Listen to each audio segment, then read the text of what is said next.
You need to understand that everything you do in a documentary conveys information. You can't be all loosey-goosey with your editing. You have to stay focused. Hello, everyone. Welcome, everybody, to a second round of poker documentary analysis here on the Two Fish at the Table Poker Podcast. I'm one of your hosts, Legend of Poker Stars.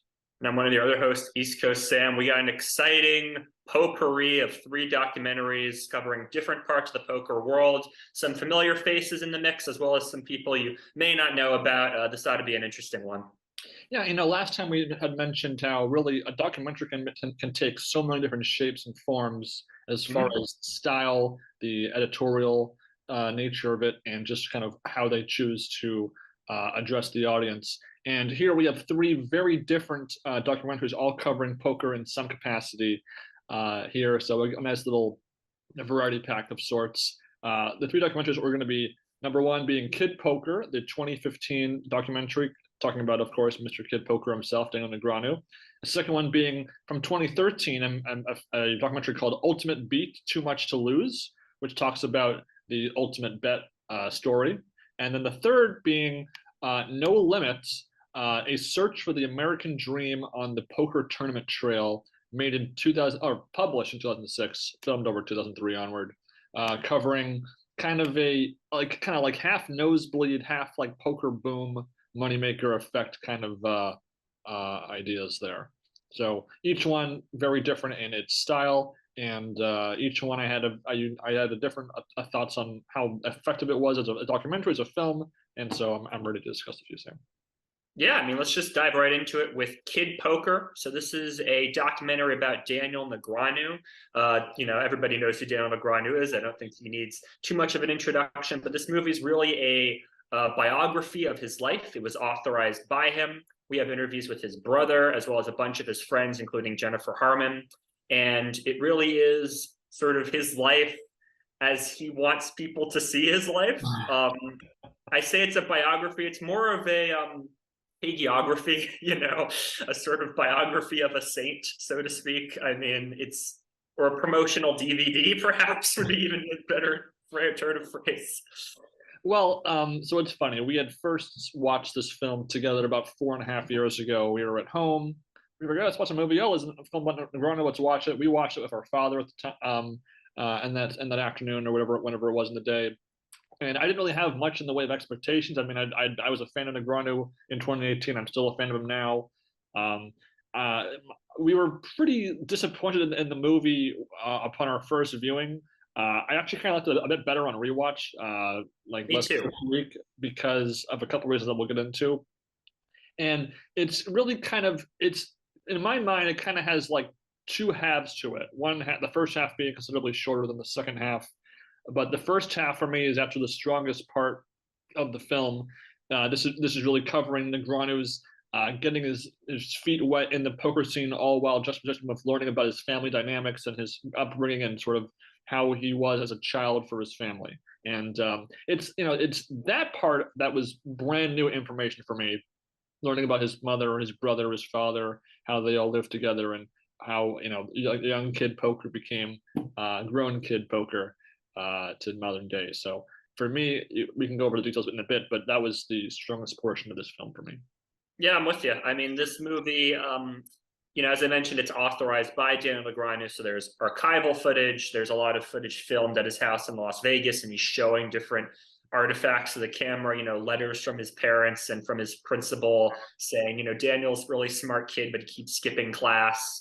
A lot of talk about his parents who were from Romania, came to Canada to start a new life, and sort of became upper middle class people and really raised their children right. And we also hear about Daniel's childhood friends, that he was sort of always a very smart kid, but also a goofball, and would shave his head and would do pranks for the camera and things like that, which you can really see in his current personality. It's one of those interesting nature versus nurture things to see in somebody that, he really does stay true to himself over time.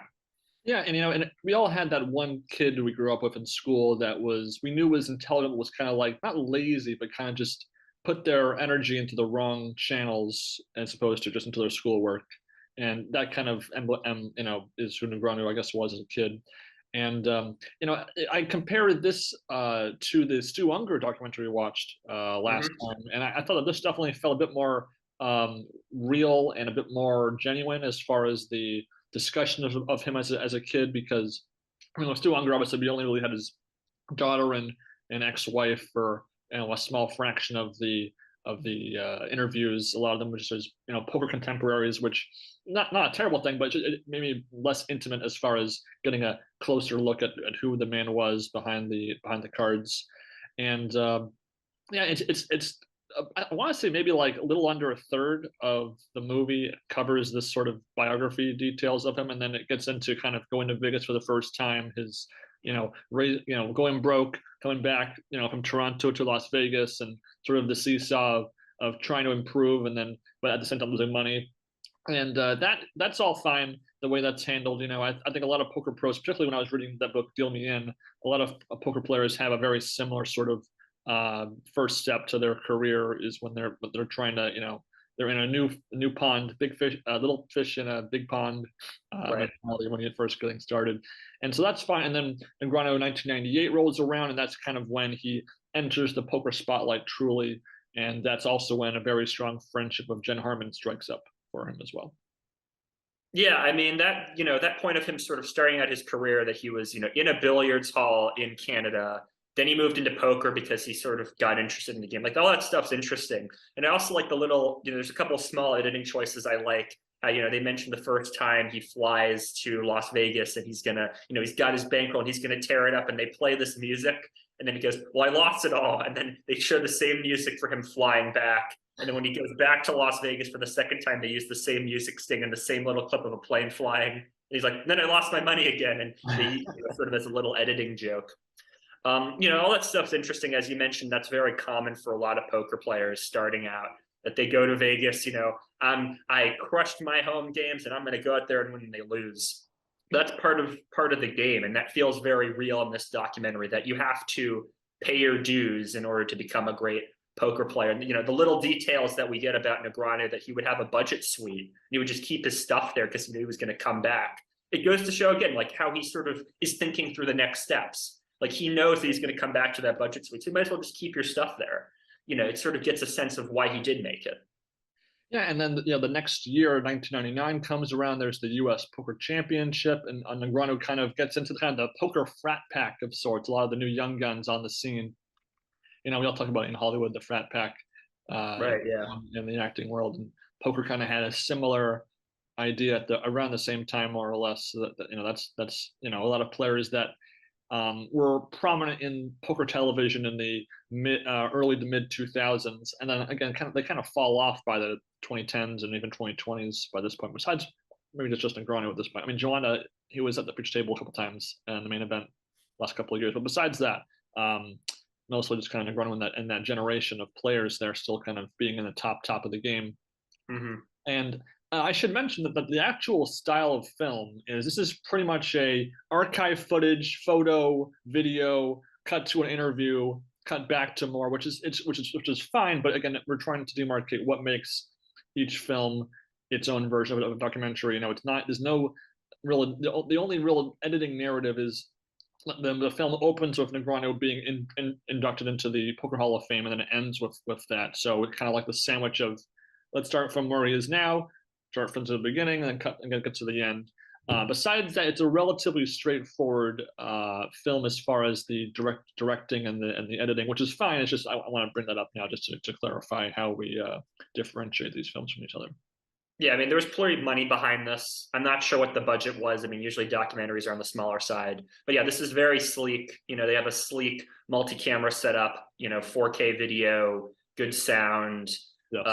As I mentioned, it's most of the filming with the interviews takes place in Daniel Negreanu's house, but you also get, a little video of Daniel's brother's house, and he's got like all these like games behind him. It's kind of like an interesting setup. Yeah. Get again a little sense of personality here and there. But yeah, I mean, it's a fairly clinical editing style. There's nothing necessarily wrong with that, but aside from like the little things I mentioned, like the sort of music joke I mentioned earlier, there's nothing super flashy about the editing, which is fine. But there's an opportunity there to add a little bit more personality and color to the movie that I don't think is quite there. And then so during this sort of second component of the film, it brings up to his big, like, super breakout year being 2004, where not only did he win Poker Player of the Year in the World of Poker, but also in WPT, having a couple of big wins. And there's a kind of a montage of the World Poker Tour Final Table action, followed by him, becoming Card Player of the Year, which kind of combines all the different tournaments and brands into one sort of award for the year, which is still an award to this day. But that was kind of his, going from like, B tier poker pro to like A tier, like, college to NFL, pro there. And then unfortunately, and this was a huge point of contention when we first saw this film 4 years ago. It wasn't as bad for me this time. Was this montage of just Negreanu table talk, which when we first saw it, I thought it dragged on for forever, but it actually was a lot shorter on rewatch than it felt when I first saw it 4 years ago. I don't know how you thought about that. I watched it at 2x speed, so it kind of just went by. I mean, as somebody who's watched poker for long enough now, it's not really jarring to me to see table talk. And Daniel never really insults people. He's always trying to read people's hands, essentially to just get in their minds and play with their minds. Not like Will Kassouf insulting people or dragging things out. Our dad who watched this isn't a huge poker aficionado. He found that pretty jarring. And I can understand if you're not familiar with the game, how that can be jarring. But for me, Daniel's talk is fine. The montage itself, it's nothing special. I mean, if you watch a Daniel Negreanu compilation video online, you've essentially seen the montage. That's my real problem with it. Is it doesn't bring anything new to the table that I haven't seen, having followed Daniel Negreanu over all these years. But I didn't think it went on for too long. Yeah, I just, in my head, I thought 4 years ago was like 15 minutes, but it's only like 5 or 6 minutes, maybe not even that, especially if you're watching it at a faster speed than 1x. Yeah. So, but that's kind of at the halfway point of the documentary, and then from there, it shifts a bit. It kind of gets into more of the self-indulgent portion of the movie, where it's more about Negreanu first playing online poker, talking about the higher difficulty of online poker because of the kind of wave of online players kind of came in the mid to late 2000s, and so it was harder to come by a profit when you're playing with some of these online startup poker pros. And then from there, the film kind of loses its wheels a bit when it gets more into just talking about Negreanu's personality and how he's like always outspoken on social media and about poker issues, which, talking about poker issues, that's totally fine to go into, this is bad for poker, this is good for poker, a particular like rule, a bad rule or a bad ruling in a tournament, which, we've seen plenty of over the years. But unfortunately, it's less about the details of what he's talking about and just more that he's talking about them in the first place.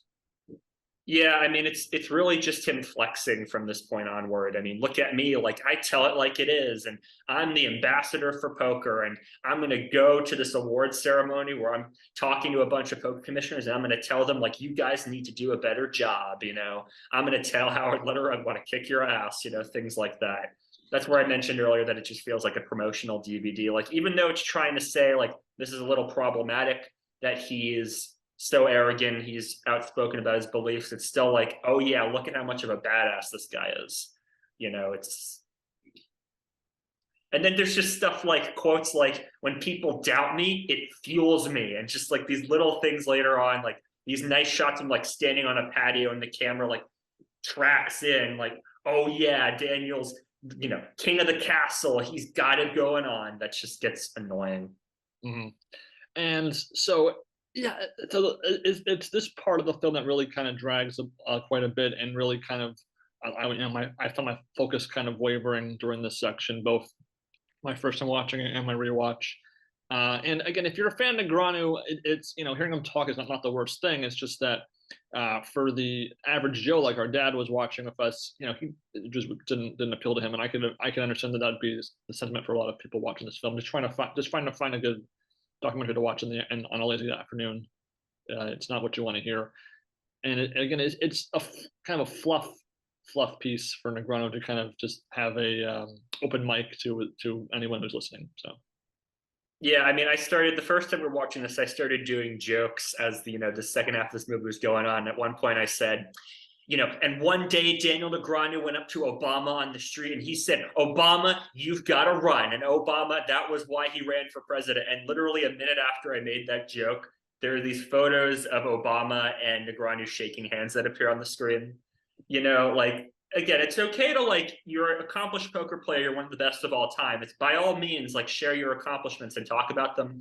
But yeah, I mean, it's a puff piece. It's a promotional piece for this guy who's already very successful at the game, when you could have just had this be a nice hour-long biographical documentary about him and left all this stuff out.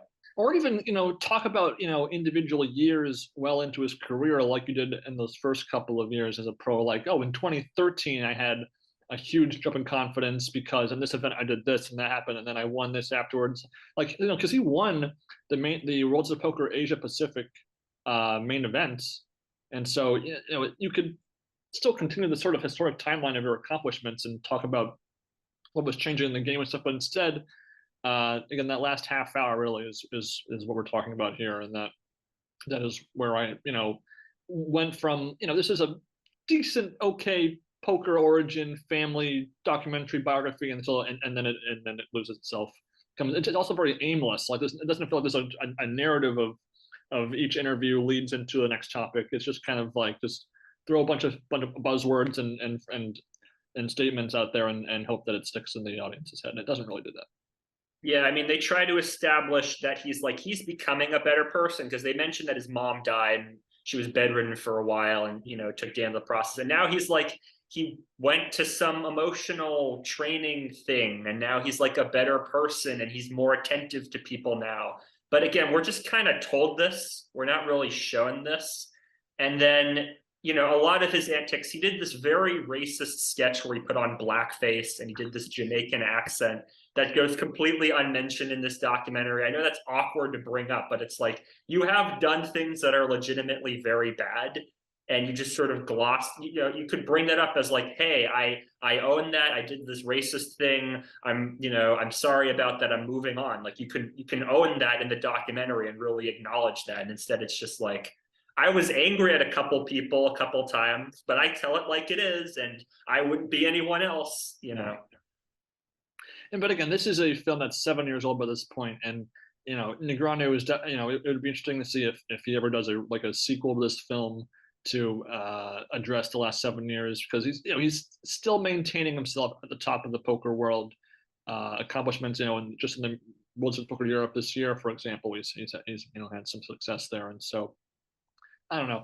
If the problem is, if this had been made by somebody else, sort of doing it about him rather than Daniel kind of like not self-producing, because he doesn't produce it, but sort of being the driving factor of its production, of its creation, then maybe this would not have been a part of the film, and maybe it would have been a stronger film altogether. But we'll never know. Yeah, I mean, it's one of the awkward qualities of documentary filmmaking when you have the subject agree to be on camera and he's giving you archival footage and he's letting you interview their friends and family. It's kind of hard to say, I'm going to include controversial elements, I'm going to include critiques in there. But you have to do that if you're trying to make an honest movie. Otherwise, you're just glorifying the guy. And that's what these filmmakers clearly were reluctant to do. Again, I mean, I think Poker Stars produced this or something. I'm sure there was some sort of involvement in the background, but is this really the impression, you're trying to educate people about Daniel Negreanu who don't know about poker. This is the impression you want to leave with them, that he's this like awesome, great guy, like you can do better than that. Yeah, and there's not really much talk about sort of the negatives of poker and how Negreanu, and then to contrast, Negreanu is trying to counteract that stereotype by doing this. That's not really present. And if you remember, though, there were a couple of like in 2006, the main event, he had that disabled kid kind of being his inspiration for, or not, I guess disfigured, right? The guy that was the burn victim or whatever. Yeah. It's too bad that maybe they couldn't have tied that in a little bit, sort of how he gets back, because that felt much more real and genuine than a lot of the sentiment in this film. Yeah, I mean, again, we're told a lot of things about Daniel Negreanu. We're not really shown things. And if you want to talk about Daniel's charity work, that's cool, but really like let it breathe, give it time to explore who he works with and why he picks St. Jude's and what his relationship is like there, instead of just having it be this 1 minute montage at the end of the movie that's really just flexing about how he does charity work. A lot of celebrities do charity work. Yes. You know, give me more than that. Right. So, you know, if I was going to give the score when I first saw it 4 years ago out of 10, I probably would have given it like a 2.5 out of 10. Rewatching it today, I liked it a bit better. So maybe I'd go up to like 3.5 out of 10. Just because it was just a bit better, and that montage in the middle of table talk definitely felt slower because it was slower less lengthy because I was watching it at faster speed. So 3.5 out of 10.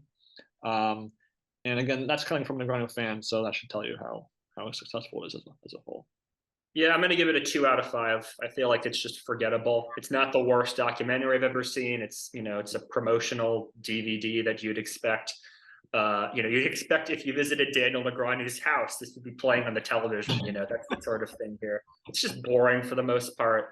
And again, that first 30 minutes is actually not all that bad if you're trying to learn about Negreanu. I say if you want to watch this, just watch the first half hour and then stop there. You'll probably be satisfied.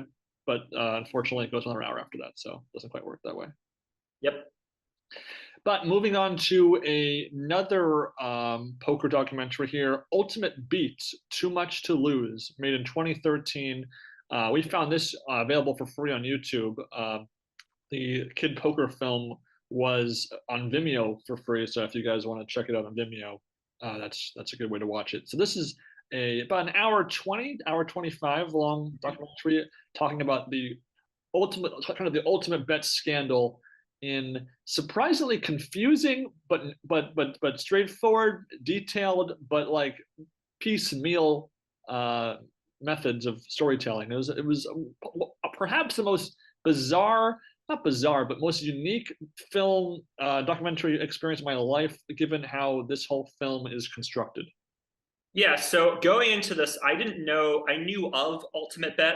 I knew of Russ Hamilton and that he was, you know, main event winner. Yes. I'd been around in the 90s for a while, built a name for himself, gets associated with UltimateBet and blows his reputation. And now I remember like last year during the main event, Norman Chad referring to him as the infamous Russ Hamilton. Like this guy is, you know, scum of the, you know, highest order, according to a lot of people. So going into this, I was really curious to see, you know, to really learn about UltimateBet because I only knew of it in broad strokes.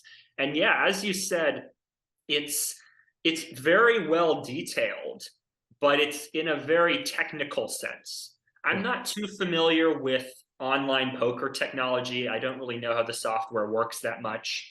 So, you know, it goes into a lot of detail about that and also business contracts and documents. And so there's a lot of really impressive things that they have in this document. They even have clips of the UltimateBet executives talking about the scam they're running.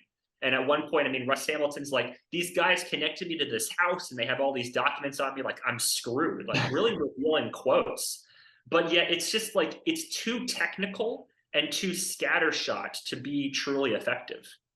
Yeah, so basically we get the typical, it's kind of like a piece of investigative journalism of a documentary, but it's not like someone is the main character of the film and is investigating everything and then explaining to the camera, oh, this is what happened. It's just more like almost like a PowerPoint of showing some information, explaining how it relates to the overall picture, going to maybe an interview of somebody, oh, you know, and then the next detail, going into all these minute details of like the business side of making a poker site or, you know, gathering evidence or something, or just what the evidence actually is. And then but it goes to it so quickly, even if you were watching this at a regular speed, like it's hard to kind of keep track of what does that mean in the grand picture of things, or how does that lead to the next thing. So unless you were like a part of the scandal to begin with, and obviously we weren't, it kind of feels like from minute one, the story feels incomplete at the start. Like it almost assumes that you already know what's the entire picture before it goes into like each part of the picture. So again, it was very bizarre, you know, but the level of detail is admirable.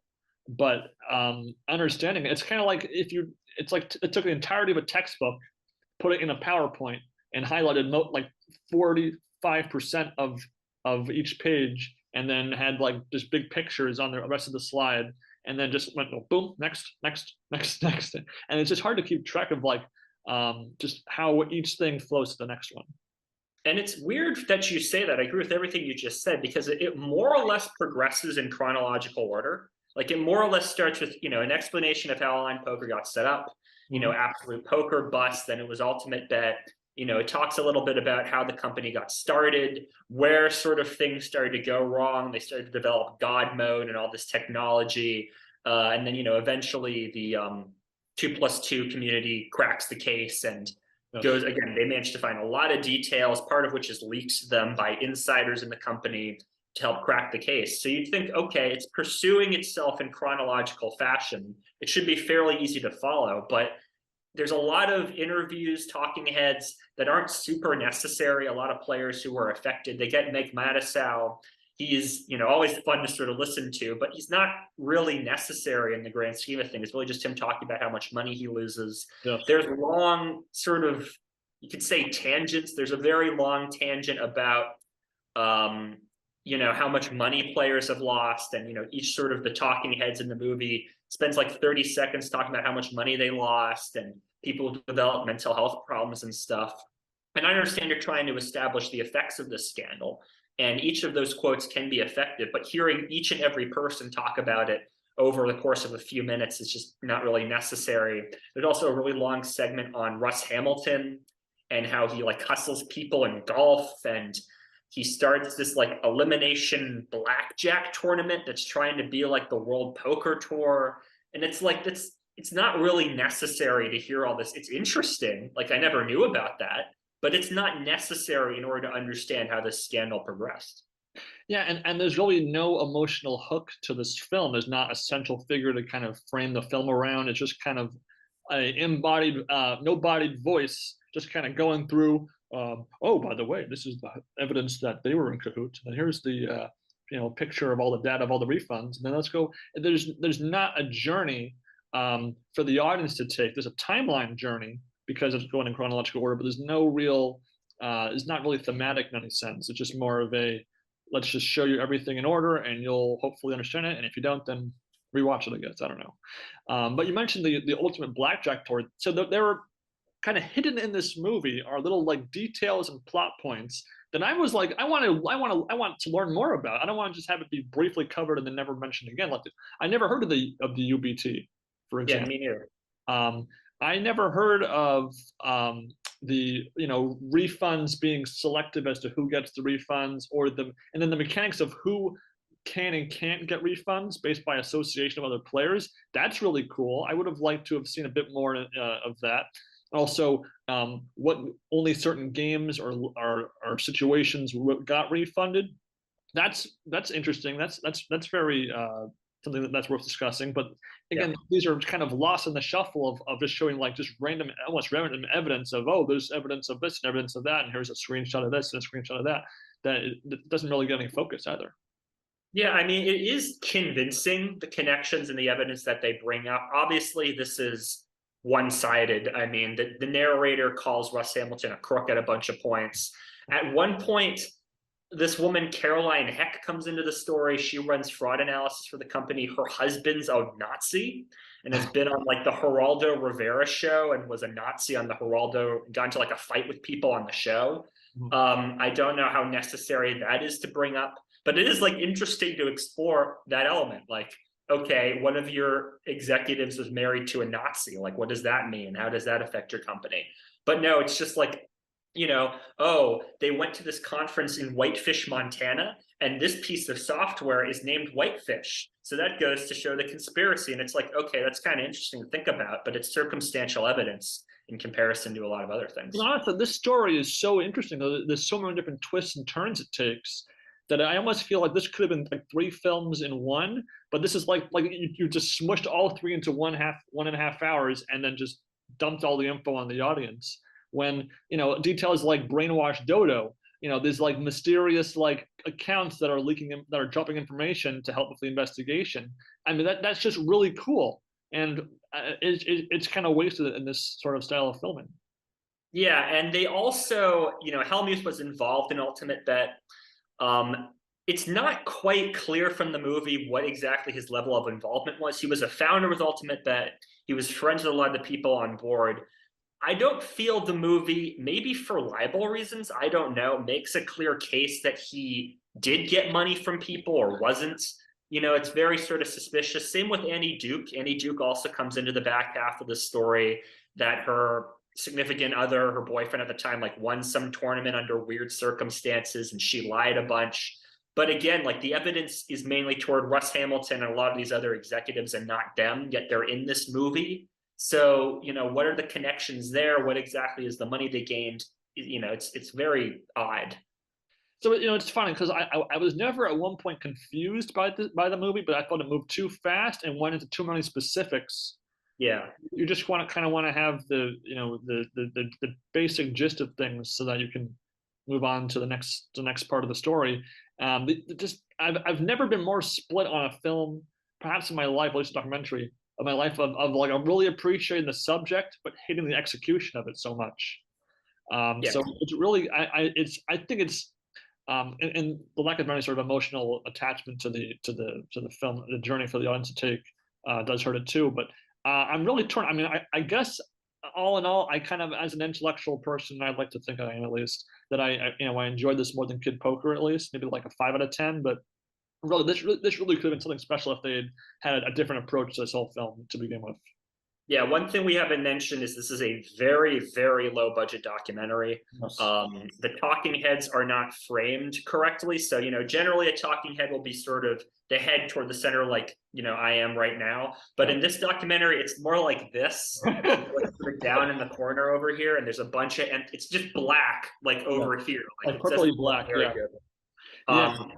There's the audio is very bad quality. You can hear reverb in it, like they didn't sort of get the background noise correct. And the narrator is just, he talks over so much of this movie. He just keeps going and going and going.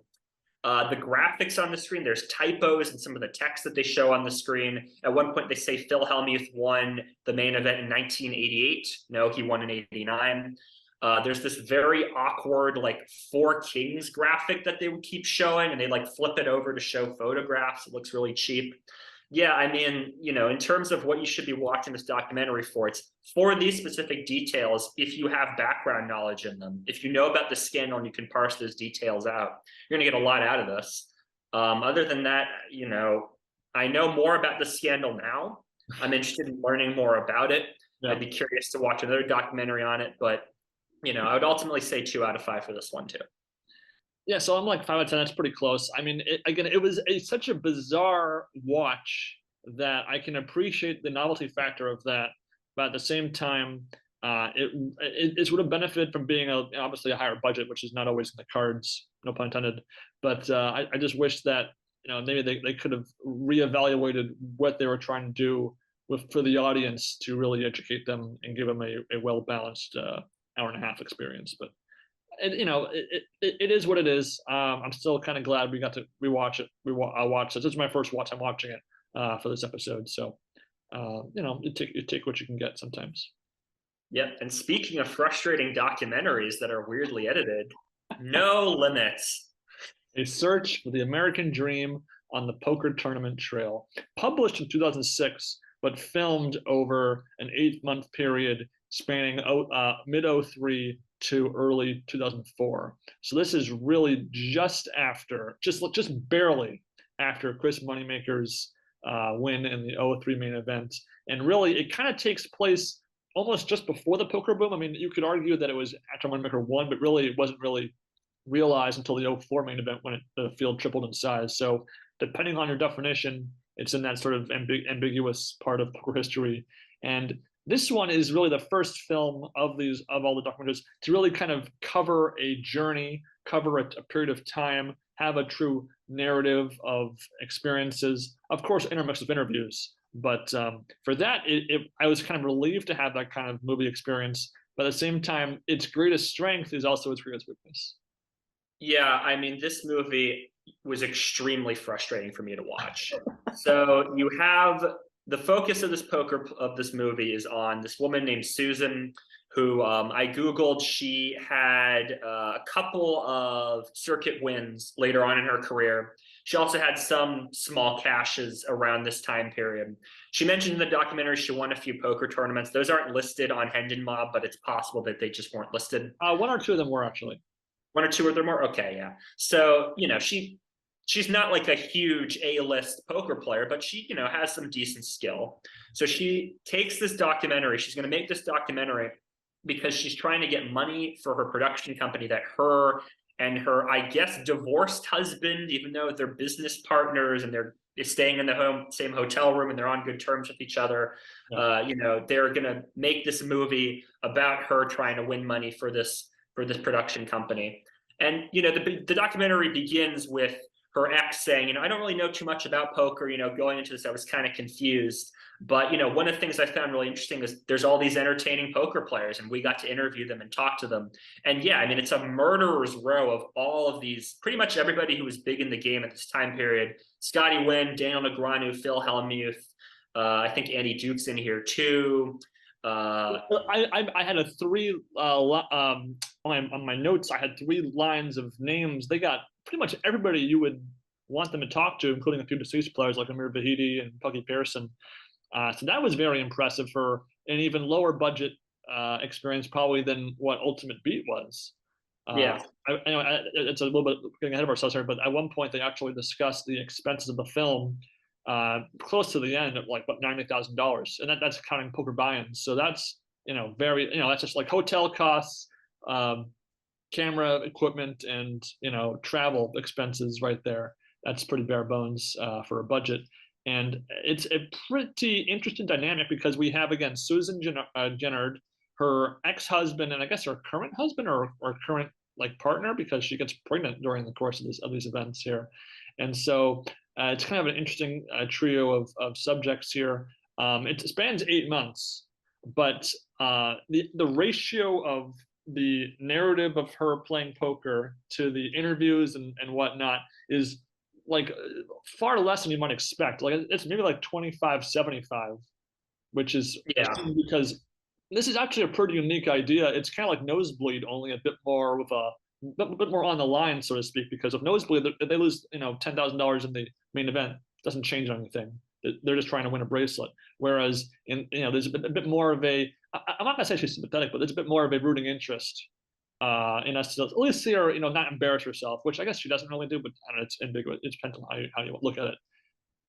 Yeah, you hit the nail on the head in terms of what I find so frustrating about this. There's a really interesting story here. You have this woman who is returning to poker after several years outside the game. She has a clear purpose for what she's going to do with her money. She wants to start her production company again. She's reconnecting with her ex. She's got her 4-year-old son on the road. There's a really interesting human drama here, and you get little elements of it. She talks about how her relationship deteriorated. She talks about being a woman in poker. There's all these little elements here that you can tell a really interesting story, and the film just fails at telling that story. It's just so much of it is just, it's a 30-second little clip of her playing poker or talking about a hand or whatever, and then it's this 1 minute or 2 minute long montage of all of these other players, because clearly the documentary filmmakers are saying, people are watching this movie to see these poker players. We got all these interviews. We got to throw everything into the movie. That's clearly the logic that's going on here. And it's like, no, you could have told a really interesting story and had people visit this movie for that story. And then you could have had a couple of these montages here or there. They were completely unwilling to do that. And it just gets so tedious. It's so annoying.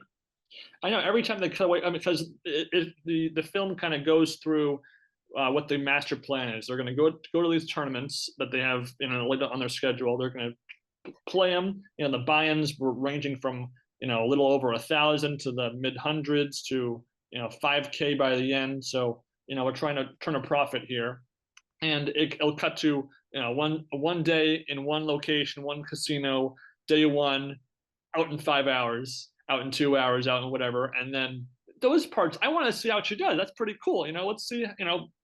Can this woman who mentioned that her style of poker, she was more in the Omaha stud games than Texas Hold'em, which is pretty unique because really everyone thinks Texas Hold'em when it comes to poker nowadays, and you'd think even mid 2000s that would be the game on display, but it's not. So this is a pretty for a female player too. Really, besides maybe Annie Duke or Jen Harmon, Kathy Liebert, weren't a ton of women in the poker world to begin with, and even fewer playing these side games, not the main attraction of Hold'em. So that's very cool. It's a good selling point, and yet it's just it's more of the subplot than the main plot. It's just crazy. Yeah, I mean, it's in terms of her playing poker, a lot of it's in a montage. It's very quick. Yes. And we'll see, a couple clips of her playing a hand, chipping up, chipping down, depending on her luck. But, and then maybe she'll talk to her ex about a hand she played, but we don't have the context for it. We don't see it. We don't have whole cards or anything. So it just comes off as very brief and undercooked. Yeah. And then you immediately cut to a montage of, Amir Vahidi talking about how he has a big ego. It's just, there's no willingness to focus on the story. And it begs the question of, okay, if you have all these interviews and you want to flex about these interviews, just show the interviews and cut this element out of the story. Not to mention, none of the interviews address, talking about Susan's, idea of playing these games and trying to, win some money. They're kind of unrelated in that respect. I mean, they're about poker, but it's not enough of a connecting point to really unify the whole flow of the film. And, yeah, it's not even clear if most of these people have met Susan. Like these interviews have nothing to do with what's going on. It's like the documentarians just asked them questions about their poker lives and threw them into the movie. It's almost as if like while she was playing, they were, we'll find someone to interview and we'll just and then we'll come back later and see if she's still in. Yeah. So I she goes from Foxwoods to Four Queens to the Bellagio to Commerce to the Bicycle, and for the most part doesn't really hold her own that well. She makes one min cash at Foxwoods after striking out in Four Queens in tournaments. I mean, she probably the funniest part for me is her promise to not play live games or cash games, and then later she ultimately breaks her word to her boyfriend, I guess, at that point. But besides that, she really doesn't hold her own all that well. She almost kind of blames the cards, which will happen. And it's funny because she definitely felt like she knew what she was talking about, but she almost felt like she was a little too much bluster, maybe thought too highly of her own game. I'm not saying she's bad, but it's what maybe she thought she was A++ player, but maybe she's like B+. That was about Again, it seems like she does have some skill based on her track record. Not a super elite player, but it does seem like she holds her own. And sometimes you just run into bad luck. Sometimes you just don't get things going. Again, that would be an interesting element to explore in this movie. Her talking like, yeah, sometimes that happens. Here are previous examples in my life where this has happened. There's opportunities here to tell the story and build this person's character, and we don't get those.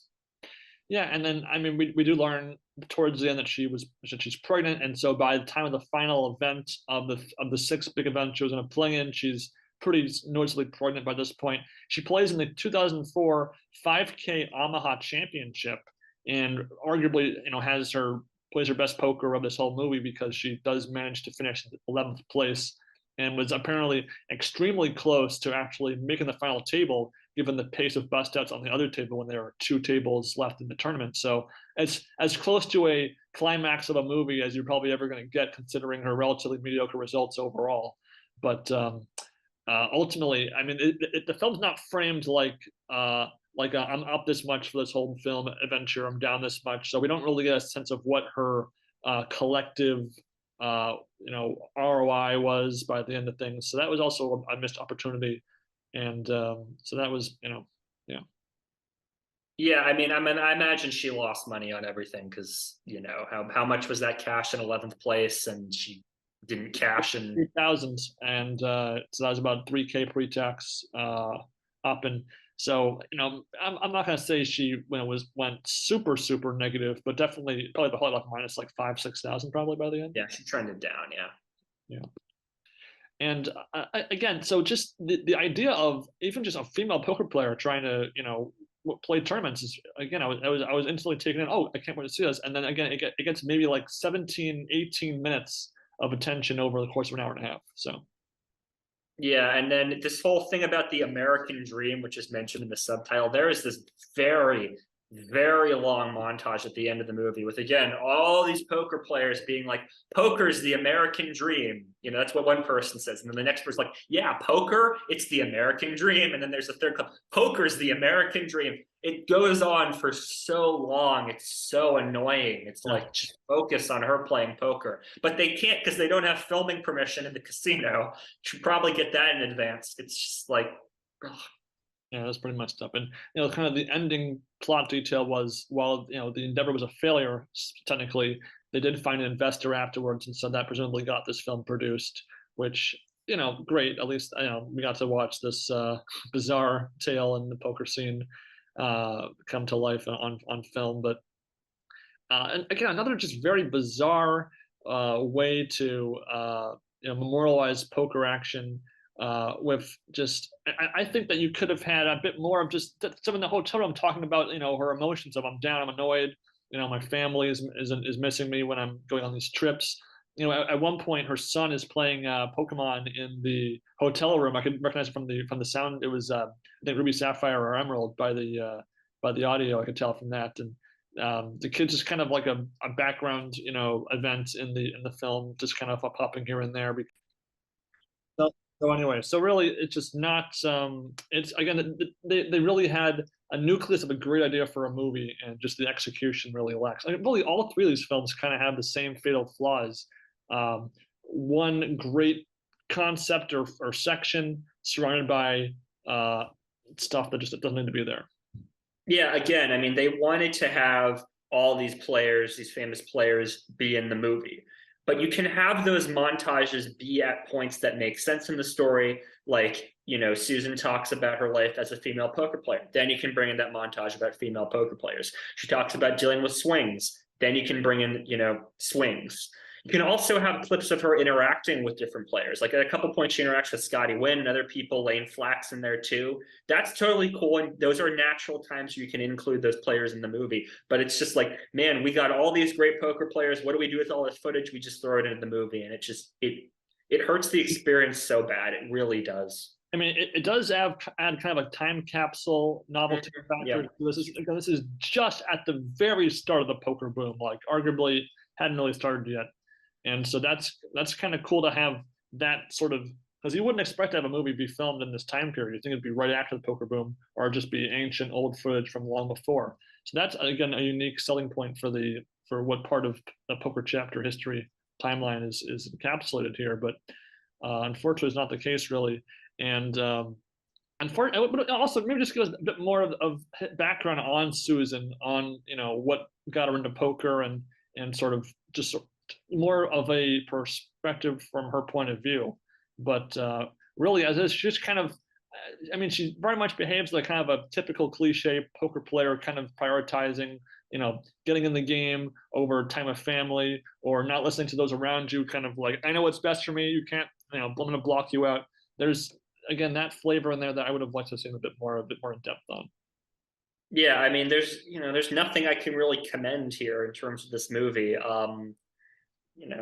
1 out of 5. I really did not like this movie at all. I'm not going to be quite that negative. I would say maybe 2 out of 5.